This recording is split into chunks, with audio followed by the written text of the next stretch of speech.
Good morning and welcome to Morning Java, brought to you as always by our friends at the Get Go Cafe and Market, where they're open for business, serving fresh, hot food, chef-designed, all hours of the night. Not one of those places you got to worry about. You know how you drive around now in Yeah. pandemic times and you're going, boy, I wonder what's open. Is anything open? You never have to wonder about that with Get Go. I'm joined by Ramon Foster in Hendersonville, Tennessee. Moan, let's talk about the championship games. First off, your picks, Ramon. We used to trust in you. I know. We used to worship at the altar of Ramon's picks. You know what? I was on spot for a while until I guess Kansas City figured out who they were. And we saw Brady playoff mode being activated. That's what happened this past week, man. Okay. Earlier on, I was like, Buffalo. Okay, you got it. It's coming along. And the next thing you know, it's like, okay, we got Tyreek Hill. we got Travis Kelce. We got Patrick Mahomes. Let's go do work with those guys. And not only that, but their defense, man. Well, that's the thing I want to ask, Ramon, because nothing out of the past weekend surprised me quite like the Chiefs' defense. And I say that as someone who actually did predict that Buffalo wouldn't even score 20 points. Now, but when I said that, believe me, it was no tribute to how the Chiefs play on that side of the ball. It was that I felt very strongly that when you have an offense that's based so much on two guys, Josh Allen and Stephon Diggs, that you were going to be able to find answers. You know the old Bill Belichick thing where you just take, or John Harbaugh would do, you just take one player, we're taking that player out of the game. That's exactly what happened. I've been talking about this on my show here, and it's one of the things I feel like all teams got to realize very, very soon. The league has changed to the point to where scoring has to be at an all-time premium. Kansas City mode of hitting on all of their in-house guys, I don't know if there's been anybody do it probably since Pittsburgh has been able to do that type of thing, and like the 05, 2008 Super Bowl teams. They have a lot of contracts and players that they just groomed and they made them away, and they got so many tools. They kept Tyreek Hill went through his troubles. They found a way to work through those. Travis Kelce's been killing it for a long time. They just added Patrick Mahomes after Alex Smith left. And I think Buffalo's going to find out the fact that, you got Stephon Diggs, probably, if not number one, top three wide receiver in the whole NFL for sure. And they took the Belichick defensive philosophy. Take out enemy number one, Stephon Diggs. Who else did they have? They better spend this offseason while Josh Allen's contract is real low, and find out a way to keep their whole nucleus of guys that they need to make that AFC run again. Because I'm witnessing a team right now in the Titans down here that ran to the AFC last year, and because their defense fell off, or they didn't keep the right players that they should have on the defensive side of the ball, they suffer from it. Pittsburgh is the same thing. Having been in those guys being in a situation, I guess when you lose Bud during the season like that, it puts a strain on your team. But Kansas City has tool after tool after tool as far as just saying, hey, try to stop him, and Travis Kelce is going to beat you over the middle. If you focus on him, then guess what? Cheetah is going to run. He's playing and making plays the way guys in college do. He's not supposed to dominate the way he does, man. Tyreek Hill is the X factor right now. Then you get CEH back this past week for them. Crazy. So we say that about them. The same thing has been said about Tampa Bay. From Mike Evans to Brady. It's being and it should be. I shouldn't say overstated how great, the whole Brady story is and everything else here. I mean, the guy's been to 10 Super Bowls, for crying out loud. Goodness there's not a comparable in football history for what Can I say about 10 times? After probably about time number 6, like when you get to your room on Super Bowl, they have like this big old like gift bag for the athletes. Like Nike athletes have their stuff. Adidas Are you talking about when you were in Fort Worth? Yes, when we were in Fort Worth, I walk into the room and there's these 2 big suitcases of Nike suitcases filled with just Super Bowl gear, shoes, clothes, memorabilia, everything. Brady's not even excited about that. Me at the time, I was like, yeah. Brady's been so many times. Like, what do I do with this thing? Send this. What do I do with this? So 10 times. Give it to the bellhop when he comes up. You want something? He's not even excited. But again, you mentioned that, and I just had to elaborate on it. Like, that's a regular occurrence for a guy like him, man. I was excited like a kid on Christmas Day seeing this stuff. Like, imagine the thing is, it's not just him though. It's Tampa. The story is going to get condensed to just him, and I understand he absolutely should be the focus of it. But when I'm watching the catches that Mike Evans is making, when I'm seeing the plays that defense is making, how about the run by Leonard Fournette on the touchdown? That was video game nonsense. Yes, it was. The spin. They don't have enough buttons on the joystick for the stuff that because like, oh, here's over here. No, this is where you hit the bounce off the guy button. And then over here, it's the spin, but stay inside in bounds button. It looked like the whole Tampa thing concocted by BA pretty much was, we're going to put all this together and we're just going to get better as the season goes along. Yeah. BA had a tremendous remark this week, Moan. He was on NFL Network and said that the only other time in his career that he recalled a team coming together the way this Tampa Bay team did was the one you just referenced, and that was the 2005 Steelers, where just everything started getting better. And then by the time late November, Thanksgiving comes along, you start rolling downhill. Yep, you're peaking up. And I remember hearing those guys just talking about, both of those journeys. And when they were the 6th seed, and they were just talking about being role warriors, going into everybody else's house and just knocking them off. And I picked Green Bay to win. Nobody expected them to go in Green Bay with Aaron Rodgers and win that game. That's absolutely no way. But what they had was they having a Leonard Fournette, who's technically the backup running back. Okay, they set AB, and Brady finds a way to get it done in their defense. Man, that they found a way. Shaq, like rushing off the edge, him and JPP. It's almost like they had a competition between each other. Yeah, and said that, look, you get one, I'm gonna get one. I think JPP ended with 3, and Shaq, Shaq Barrett ended with 2. It's it was TJ Bud like. It was good. It was good. It was. Ramon, Art Rooney had his annual meeting with reporters in Pittsburgh on Thursday, where he goes over a lot of different things related to where the Steelers are right now and where they're going to be next year. And a couple of the more striking remarks that he made, striking is not the right term necessarily, but he said that, they do expect Ben to be back, and Ben would confirm that within an hour, saying just, I'll work with them on restructuring. Art said he doesn't, they're not going to be paying or putting up a $41.25 million cap hit. That's also not a surprise. Is there any part of Ben returning that surprises you? That surprises me, dude. I'm really I'm lost on this question, because it doesn't surprise me because I know him as a competitor. I guess the only thing that I have really is like, you've gotten everything. And I guess the thing and I saw he confirmed that he will take a pay cut also. And I think that's the biggest part of it all, is the fact that he's willing to do whatever the team needs him to stick around for one more. And I get that. And that's, one of the best things he can do, because if he's taking a pay cut, that money that he's I guess you call giving back to the team, can help get guys back in free agency. It can also help you compete next year. We talked about it and other times, DK, about the way teams are structured. Buffalo is a very strong team, and you got a feeling they're going to make a run again. Kansas City's not going anywhere. You got Tampa that's still doing their thing, whatever Green Bay decides to do. So when you got those teams, of course, we can call the core of everything, Cleveland Browns knocked you out of the playoffs.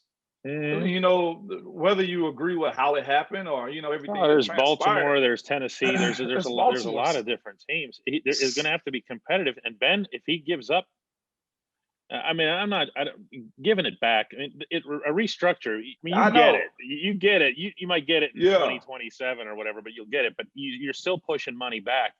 And if you do that, Yeah. and if you're Ben and you go public right after the Cleveland loss and let everybody know how much you'd love to have Juju back, well, Yeah. maybe this is one of the things that gets discussed. Actually, can that even happen? Can Ben go to them and say, "Hey, I'll do this, but you got to get me Juju."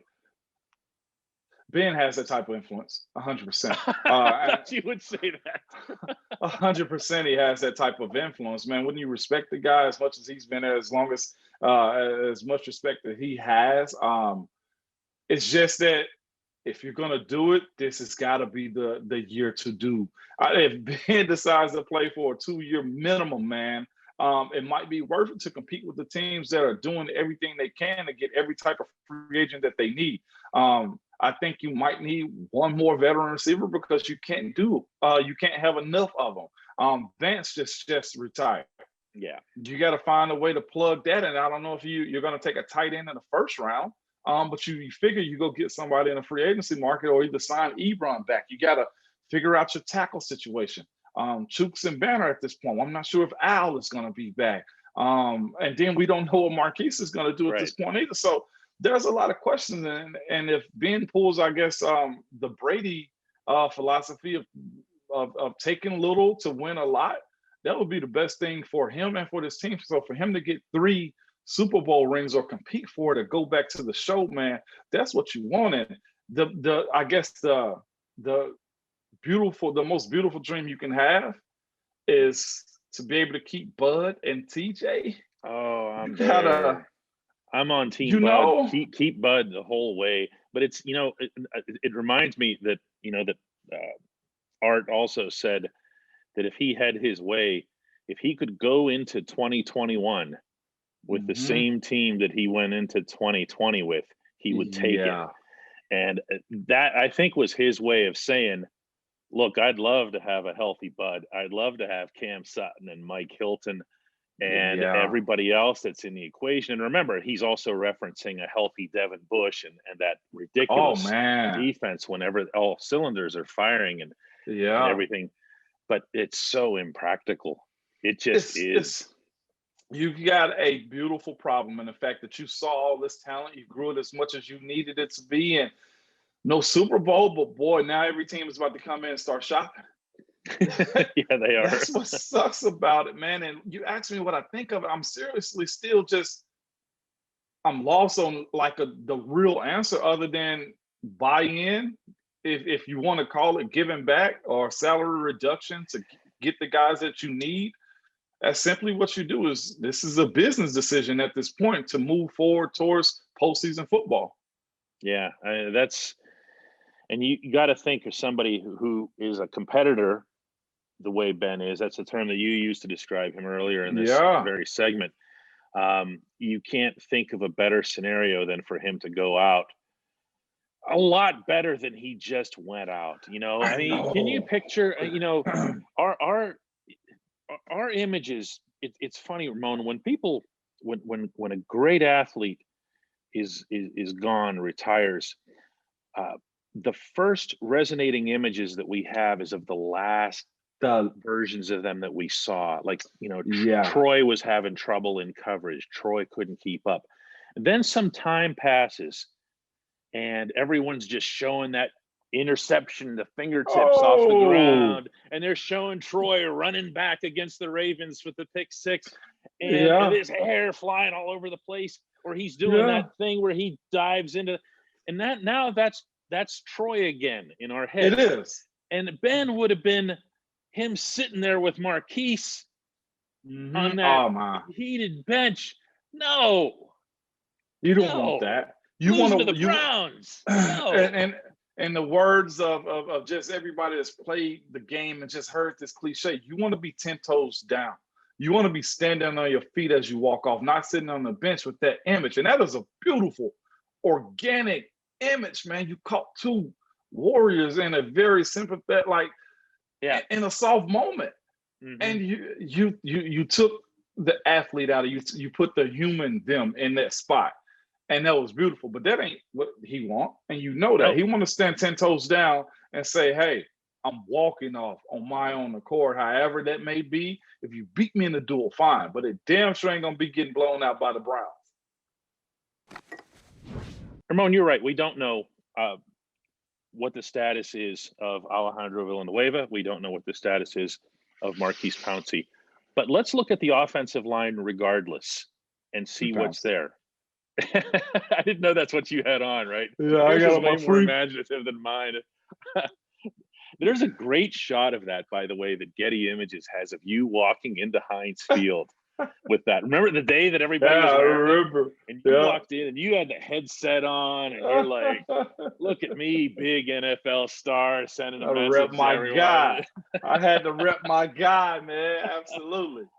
Oh, everyone was Team Pouncey after that week. My goodness. Believe it. Anyway, we don't know about him. We don't know about Ali.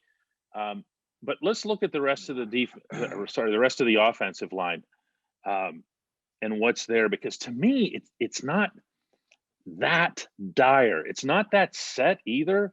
But if I've got Dave at right guard, David DeCastro. Yeah. If I've got Kevin Dotson at left guard, and I can't imagine he's not going to be a starter. I mean, not that you need to hand anything to him, but you mentioned as well Chuks Okorafor at right tackle, Zach Banner at left tackle, depending on how that shakes up. Who knows which side they'll end up. But I mean, how much of a crisis is the offensive line going to be in? Again, just reiterate, we don't know what Al is going to do. We probably presume they're not going to sign him back at this point. Al might do well on the open market. Marquise is still a toss-up. But what type of position do you put yourself in? I think it might be important to address it, because if we know this is Ben's last year coming up, 2021, whoever you have, keep him upright. And not only that, but get guys in, man, that you know that, okay, if Zach does another 1-year contract, you got to deal with the repercussions of him either going to free agent, so you don't have to pay him a whole lot of cash. You got to make that decision because you don't know what your team's position is going to mean. Minka still got to get paid, and so does TJ. You got to think both of those guys, along with a guy, I think Terrell Edmonds, who's probably in that same boat with them, that's marching right with them. He's getting there. Yeah. He's getting there, and those decisions got to be made. So if you can go ahead and get you a second, third rounder offensive lineman, whether guard or tackle, or honestly, if Marquise doesn't come back, there's a history of getting a first-round center.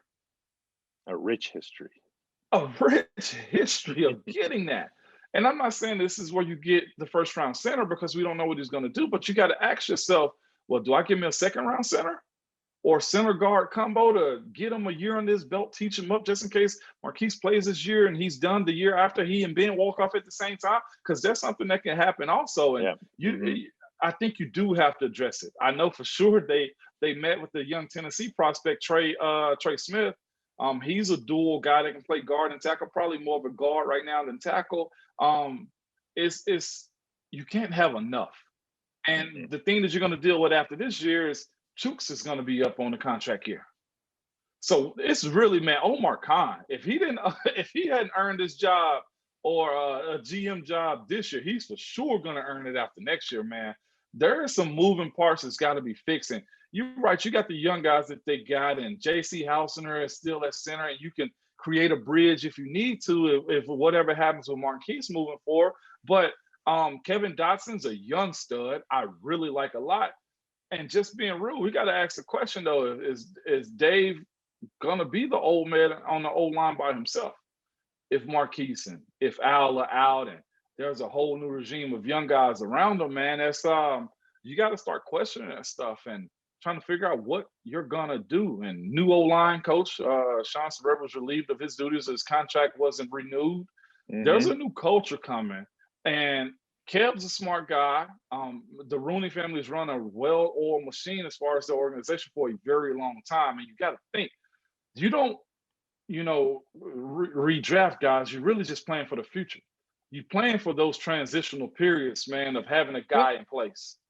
We can talk about the draft, but realistically, if you're talking about Ben in one more year, This is what I kept coming to here is as I go across that line, and again, I'm going to consider Banner and Chooks to be interchangeable as far as left right. I leave that to oh, 100%. people with a lot more information and a lot more film than I've got access to.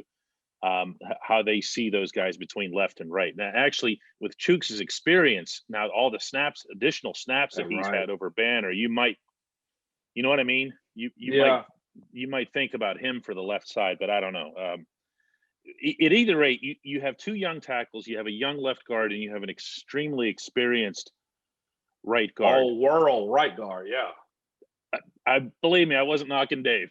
Okay, yeah, so I had to throw that out there. I know you did. So as I look at the rest of this, Ramon, I'm thinking a lot more about free agency than I am about the draft, because if you're talking about 1 year, and you've already got three younger guys, a couple of them extremely inexperienced.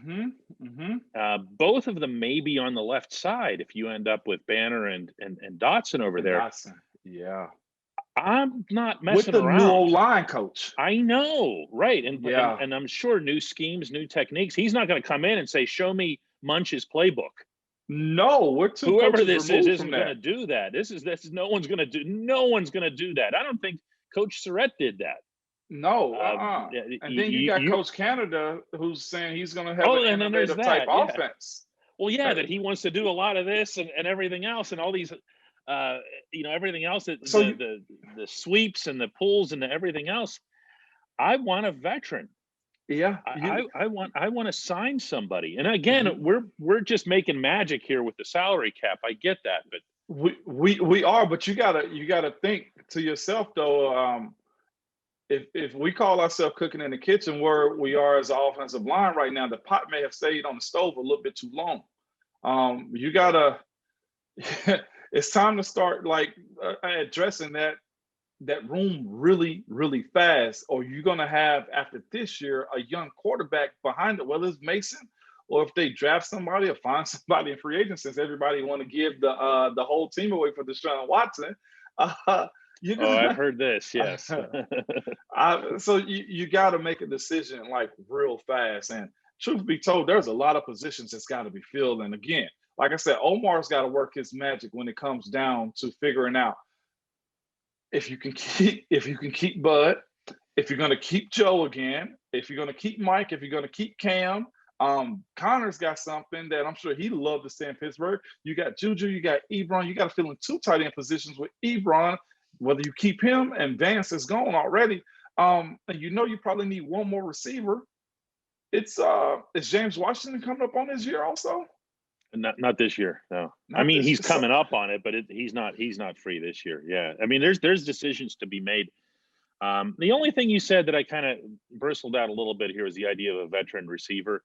I could see that, but to me that feels like more of a luxury as compared to everything else that we've discussed here. Do you know what I mean? Because I'm sorry, I saw too much of James Washington on the sideline already. I want to see James Washington play in a primary role. Yeah, I want to at least see him. Look, at least let him play his way off the field. Okay, so the other question is, then we got to address, probably not in free agency though, but running backs. And I know running backs is a plug and play type of position. But you got to start seeing those other guys real soon, whether it's Benny. What was Jalen this year? He's got talent, and then you got the McFarland kid, and they had a lot designed for him too. They had a lot designed for Jalen. This is stuff you can talk about now after the season is over, about stuff that you see in practices and camps that we're not allowed to report at the time. But Jalen was really supposed to be a big part of this, and it didn't materialize. For that matter, Derek Watt was supposed to be part of the offense. Sure, that obviously didn't materialize. And run game is at the top of the list next year. And this is a perfect way for us to close this week, because who's been saying all along that the Steelers needed to commit to the run? It's the guy sharing this show with me right now. And Art Rooney said exactly the same thing today. He said, we need to commit to the run, and I'm not sure that that's something that we've always done. That is as close as the same reaction I did. That is as close as the owner comes to criticizing the coaching in public, because that is a coaching decision. Yeah. And whether it was the old coach that he was criticizing as far as Randy Finkner, or is the fact they're saying, hey, Matt Canada, you got one job to do right now. That's to get this fix run the game. run. Well, it's also the head coach. I mean, ultimately, absolutely. If the head coach says, I want to run 40 times today, you're running 40 times today, regardless of who your coordinator is. So, I mean, I give the owner credit for that. I like that move. I want to see the team commit to the run just like you do and everything else. Moan, this is so fun. I hate that this ends. It is fun. I know. We're having too much fun. It's easy.